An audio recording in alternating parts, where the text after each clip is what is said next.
Hello, hello. We have a new chapter of One Piece. This is the last one before a 2-week break. So, this will be probably a pretty big cliffhanger, pretty big revelation as we set off into the Elbaf arc properly. Now, before we go any further, it's time to clear up and clarify something that I screwed up on in the last week's issue. So I think I know One Piece pretty well. I recognize most things. I can track most characters. I remember the plot, at least in broad strokes, pretty well, I think. But I missed stuff. Last chapter, when they finally revealed behind the mask of their giant tormentor, the so-called Sun God, I was right that he had a goofy face, and that Oda repeated his beloved trick of introducing a character with a scary mask but a goofy face. But I was like, oh, maybe this is Loki, the prince of the Island of Giants, of Elbaf. But then I realized, oh, this character has actually been shown before. He was shown in a cover page series showing the crew of the various people that Luffy had now subordinated as part of the Straw Hat Grand Fleet. Hadrudin, of course, is the captain of the new giant pirates. Already I'd kind of forgotten about that element, that he had his own pirate crew. I just remembered him working as a mercenary, but it was that he had a whole crew of giant mercenaries. And his navigator is this guy, Road, and that's the guy who cosplays and is a giant otaku and spends all of his days playing his silly human gacha. So that I missed, but it's kind of interesting because I thought I screwed up and I thought that wasn't Loki, but then I see this chapter's title is The Accursed Prince, and now I'm starting to think, ooh, maybe I'm both wrong and right, that yes, that is Road of the new giant pirates, but maybe Road is just his piracy code name, and it is still the prince. Or maybe just the prince will get introduced in this chapter as well. But yeah, the Accursed Prince is what we're dealing with here. Meanwhile, we're also setting up a little cliffhanger in the cover story arc as well.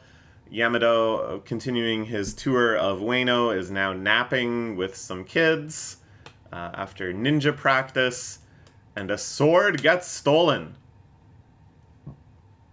Wow. I don't know. It's not the most crazy twist or anything like that. Kind of falls in line with all of the other fairly low-stakes, petty crime hijinks that Yamato has been dealing with. As he tries to understand the true state of Wano. I think probably the most interesting thing about it is that this hand grabbing the sword is totally in silhouette. Makes me think that it's suggesting that we know the owner of the sword. It may be the dude who was a Kanuki that... Kanuki? I tried to say Tanuki and Kitsune at the same time, and I said Kanuki. The Kitsune, who had transformed into the monk to protect the old swords that fought with Zoro. We haven't seen them yet, unless they died and I forgot. I feel like they're going to show up sometime in this cover story arc. We're going to see what they're up to. I don't know if that makes sense with the geography of Wano. I've kind of lost track of physically where Yamato is at and where other stuff is. But maybe, because, there may still be some feeling of, okay, yeah, we used all of these legendary blades in the battle against frickin' Kaido, but now they should rest where they will be treated with sacred respect and so on and so forth. And that's kind of potentially one motive for collecting all of these swords. Who knows? We'll see. Okay. Listen up, warriors of Elbaf, this speech is over. Okay, this is now the other side. The Straw Hats, the later additions to the crew post-Chopper, who were not on the Sunny when it was unceremoniously yoinked out of the sea by the Crow, are now searching the entire giant pirate's ship looking for the other Straw Hats. We searched and searched, we did find nothing, but we know they're alive. Probably Vivre Card, yeah. Trying to find us so hard. The really earns our heart. Wait for them in Elbaf. We're all heading in the same place. Shark Network. Awesome. Dude, Jinbei's so cool. It's like everybody's just like chilling. Everybody's just like talking about what they're doing. Oh yeah, we're looking at the Viva card. Yeah, we're running around the ship. Whatever. I use my Shark Network. It's like the coolest fucking thing ever. Whatever. It's no big. My Shark Network didn't turn up anything either. It's crazy. Okay. Own crew says so. They're fine. Alright. They're off to Elbaf again. Their ship bouncing in the air with joyous festivity. God, I love the frickin' Giants so much. But yeah, they ran out of food. Crazy. Okay, sure. I don't know if that will become a plot point. Wow. And here they are. See, look at this giant castle. That they're running out of. There's no way that this is just some giant pirate. I think he was Loki as well. I'm starting to become convinced. It makes too much sense for him to be Loki just in terms of the writing, which is why I predicted it in the first place. And then I was like, oh, it's Road. But I think it makes more sense if that's like his alias for working in pirate crews. And he actually has giant royalty. I love this, man. This is so cool. Just this intensely romantic, capital R romance, Nordic environment. The giant castle on the hill. This rope bridge trailing into the clouds. The giant tree Yggdrasil in the distance. Not the fake Yggdrasil that was in his little toy box. So vast, I feel like I'm getting dizzy just looking at it. Okay. Okay, so these are the other new giant pirates. It's sort of maybe a little like Fishman Island, you know, where the OGs have been cavorting and having their adventures, and now this new breed of giants that may not agree with all of the principles of the OG giant pirates. I don't know. We'll see. I think they're going to be kind of like the minor antagonists of this arc. I don't think this arc is going to be like a full-on war, anything to the scale of Egghead or anything like that. But there's got to be some sort of conflict, too. It's not just going to be hugs and cheers and reading books. I think that's why. Why did Hadrian have to bring that weirdo onto the crew? Obviously talking about Road. It's because he's a good navigator. I love these character designs so much already. They're so cool. Well, I hate him. Loki's not... Okay, never mind. Whatever. Loki's not the shape of Elbaf, it's him. Straight up, they're different people. But they've got to be related somehow. I don't know. We'll see. We'll see. I'm going to make Rodo happier. Slot Pipers. Crow is carrying a little boat in his mouth. Intruders have to be caught. Rodo creates intruders all his own. I also like this idea that because GERD... First off, GERD. Gastrointestinal reflux disorder. I have that. That's no laughing matter. That's why I eat freaking Tums all the goddamn time. Because my esophagus is screwed up. And instead of keeping the stomach acid down in the stomach where it belongs, it goes bleh, bleh, bleh. And that's called GERD, and it sucks. But yeah, this idea that Road would be happy to hear GERD denigrate him. Goldberg, also a cool name. Famous wrestler named Goldberg back in the 90s. Don't know if it's a reference to that. They certainly don't look similar, but whatever. Awesome character designs. Gonna find them and tell Chief Jarl about this. Gotta be there. This is kind of crazy too, because at once it's kind of like the low stakes, we're just having an adventure, it's kind of goofy, it's not like life or death fights, that is characteristic of the start of One Piece arcs, you know. And obviously these guys, although maybe they're enemies, are not, they're sworn death rivals. But at the same time, it's like, they're freaking giants. They can't treat these people lightly. They can't just, like, brush them off. If the giants are pissed off at them and see them, that's, like, a big problem. It's not trivial to fight giants. As strong as Luffy and Sanji and Zoro are, it's not a trivial thing. Whoa. Walking across the giant rope bridge. Giant-sized bridge means every step is a pit to avoid. See, this is why Oda is the GOAT of these shonen adventure manga. Because it's not just about the fights, it's not just about the power systems, it's not just about the characters, it's about the setting. And if he thinks, okay, we're gonna have a giant world, he's got a freaking thick notebook that's just full of ideas of what this giant island is gonna be like. What kind of visceral experiences would you have? What challenges would emerge that you wouldn't think of? But what things would be fun? What things would be exciting? What things would be cool to see? What's the food like? What's the culture like? What's the architecture like? These are the things he obsesses over. And even though they only crop up in tiny little mentions like this in just one panel, this idea of what it's like to cross a giant-sized bridge, it brings so much to the world. It brings so much to that feeling of adventure. So good. A trial fit for a brave warrior. Yes, of course. This is a very special arc for Usopp, who has been journeying to the land of giants ever since he met the giant chieftains on Little Garden. He's always had a certain affinity with them, and it fits his character that he's a giant of lies and a giant of his own conception, but in actuality, he's a very small, timid person, although he's getting much more courageous. And yeah, I think this will be a major kind of turning point for his character. I think he's going to do something truly heroic this arc and realize that he now is a true brave warrior of the sea, that he truly stands neck and neck with these giants. Okay. Can you feel that too? Something's tingling. Ooh, okay. Let's do a little speculation. We're going through this chapter pretty slowly, but like, come on, this is A1 material. So, they're approaching Yggdrasil.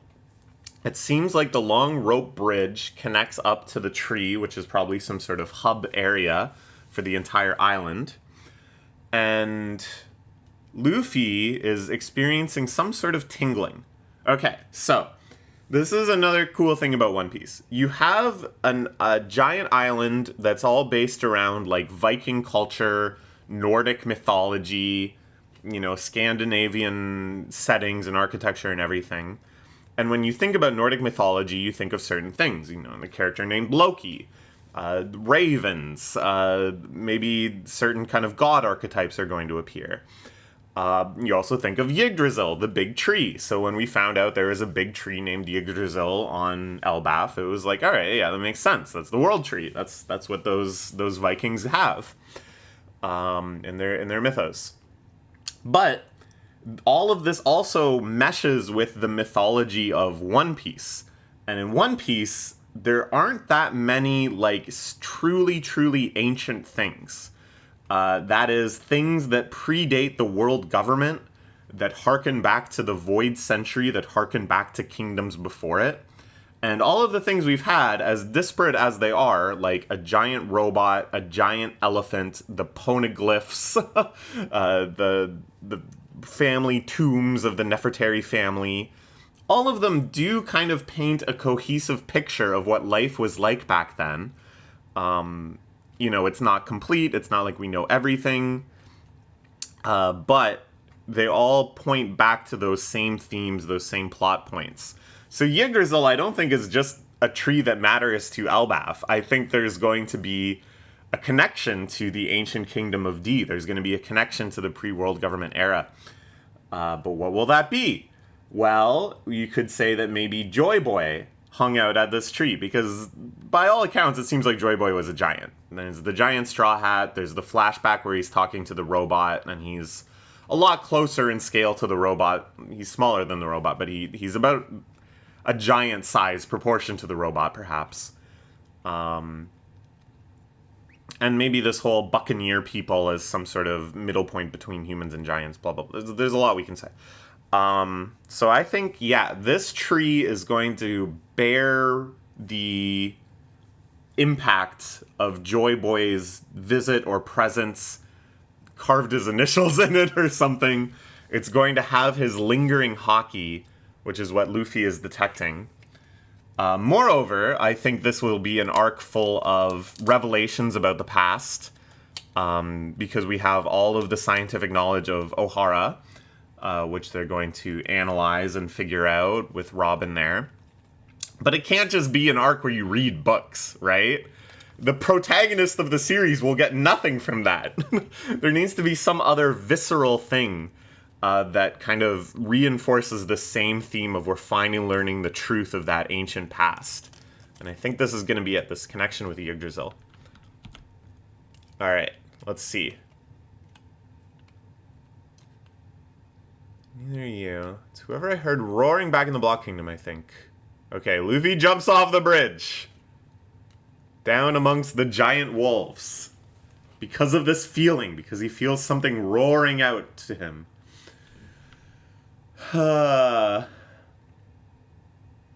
Yeah. So Luffy goes off on his own. Another kind of early arc story pattern. Let's say we attacked Egghead. They lie about us. The giant pirate crew returns after a century of slumber with Emperor Straw Hat Luffy. They sail the seas around. They set the seas around Egghead aflame. The captains of the giant pirate crew, Brogy the Red Ogre and Dory the Blue Ogre, are each worth a bounty of 1.8 billion berries. I wonder what they'll think of this. I bet they'll think it's kind of cool. They don't give a fuck. What do they give a fuck about? I didn't think we were back in action. Yeah, way back in the day, they had 100 million. And that was considered a huge amount when they were revealed before bounties kind of got, like, power scaled. So, A, this is kind of a nice way to bring them in line with other major players of these final arcs, who are all in the Billy zone. And, you know, it kind of provides that commentary of, like, yeah, it was because the last time they were, like, active was 100 years ago. There's been a lot of inflation in the past 100 years. And B, it's just, like, funny. Yeah, inflation means the currency value has changed a lot in 100 years. Yeah. That seems appropriate for what Alba Forio chieftain now. Good explanation. Our captain is the culprit who murdered Vegapunk, another masterclass in lies and distortions. So he killed me, did he? Yeah, there's, what's his name? Like, lightning flash photography man. It's something, like, very descriptive like that. Because they asked, there was an SBS question, how the hell do these bounty pictures show up? How does Oda ever, or how do the newspapers get these? You can see the X on Luffy's arm. Yeah, and apparently the canonical answer is that there's this guy who has, like, ninja-like speed, who just takes pictures in all sorts of relevant situations. This is like a kind of like a meta page almost. It feels like we're getting kind of like SBS type lore where people point out things in the story that don't make sense, and Oda gives a semi-serious, semi-joking explanation that usually is just like, it doesn't matter. The real message is, it doesn't matter. But I like that they kind of call it out here for a page. It's fun. When Luffy turns into his free form, does this mark appear on his arm? Huh. Just seems familiar to me. Yeah, she was on the ship. She was hiding on the ship when they did that. When they showed the X's to Vivi. Now, I don't get what this means at all. I'll be honest, I didn't see this coming. When I noticed the X on Luffy's arm, my first thought was, did they never take that off after Alabasta, and I just never noticed? Which, no, there's no way. There's no way. It would have shown up in, like, tens of thousands of panels. I would have noticed. But here, this is a new idea. But it does seem to be hearkening back to the X on the arms at the end of Alabasta, sending off Vivi. His hand is blurred, but the mark is crystal clear. Oh, or... Whew. It could be that this is like... the government added this mark to the page. Like, this doesn't actually appear in the real photo. They just published it with this mark on it as some sort of code to the government or something. There's some sort of conspiracy afoot, and they're, like, marking Luffy. But that wouldn't really make any sense either, because it's like, yeah, we should get rid of this guy. Yeah, you think? We've known that for like 800 chapters now that we should get rid of this guy.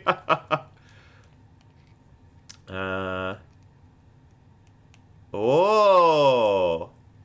Hadrudin is the son of a king. Tempestuous brat, too. Wanted to come and get you too, but in the end it was only us old-timers because of a bit of trouble back in Elbaf. Ah, this is so fun! That over here we get this side of the story while we're kind of seeing perhaps this trouble in some way play out with the rest of the cast. Happened while the captains were away. You see, in Elbaf, the king had another official child known as the Accursed Prince. Committed all manner of evil acts and was sentenced to crucifixion a few years back, but nearly escaped his punishment. Took all our worries to get him under control. His desire for a legendary devil fruit passed down through the Elbaf royal line led him to kill his father, King Harald, and eat the fruit. The next time that Loki, the Accursed Prince, is unleashed, the world will be brought to ruin. He is the shame of Elbaf. I know what Luffy's doing. He's going to go unleash the Accursed Prince, Loki. Alright. I might have been off the mark about Yggdrasil. I think maybe what Luffy was hearing was Loki screaming out. And I think there's more to this story. I think maybe the Accursed Prince is a little more sympathetic, and that Luffy, through his intuition, is able to sense this somehow. Alright, this is pretty freaking sweet. I see. Okay. Very cool setup, very cool premise. Crucifixion, pretty gnarly. Aha, yeah. This is so fucking awesome, dude. Oh, man. Look at this. Look at this giant event. It's like, if this was like the big setup panel, you know, the moment for an entire series, which was about Vikings and giants and stuff, already I'd be like rubbing my fingers. If this showed up in like Ichi the Witch or something, like a new series like that, I'd be like, yeah, this is fucking good imagery. Look at that, the bandages on the face, the chains upon chains upon chains. It's like, yeah, they're cooking. And this is something happening 1,130 chapters in. Amazing. Luffy, of course, introducing himself as the man who will be king of the pirates. Where am I and who are you? He's so great. Oh. Wow.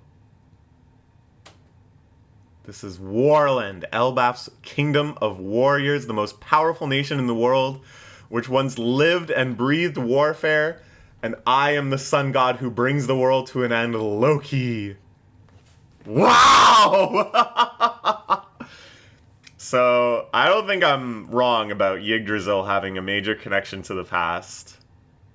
It's like Wano all over again, where we've seen snippets of Elbaf here and there throughout the entire series. We've never understood the full scale of it. We've never seen this sort of shot of it. It looks so fucking awesome, dude.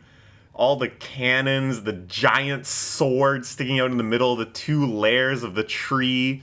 You can see the castle, the rope bridge that goes up to the mainland. The castle down below with the new giant pirates. I guess it's like their hangout. Loki, of course, buried even under. I'm gonna be reading some Wikipedia articles on Norse mythology because I imagine there's All sorts of connections and references and stuff happening here. But man, that's so fucking cool. It looks so cool, dude. What an adventure we're gonna have here. And you know what? This whole time I've been talking like, yeah, I think Elbaf, it's gonna be fun and exciting, but I think it's mostly gonna be like catharsis, and the conflict will not be like that epic or insane. It's not gonna be a giant war like Egghead. I'm changing my mind. This idea of this almost apocalyptic entity that ate some sort of legendary devil fruit that we don't know about, who's proclaiming himself to be the sun god, in almost the situation that makes what Road was doing look like a parody of this, when the real sun god, perhaps, the reincarnation of Nika, is standing right in front of him. Maybe he, too, ate a fruit that's like the Nika fruit, that is like a reincarnation of a god, but it's like the evil god. This is nuts. This is like something that's definitely world scale. This is something that, you know, Loki stands in sort of mythological opposition to Luffy, perhaps. And I don't know, maybe at the same time, he could be more sympathetic than he looks. There could be a misunderstanding here. There could be way more to the story. But I think we are in for, like, one hell of a fight. Shit's gonna get crazy. All happening in this most amazing setting. It's peak. It's peak. It's just peak. Oh, I'm so happy. All right, good stuff.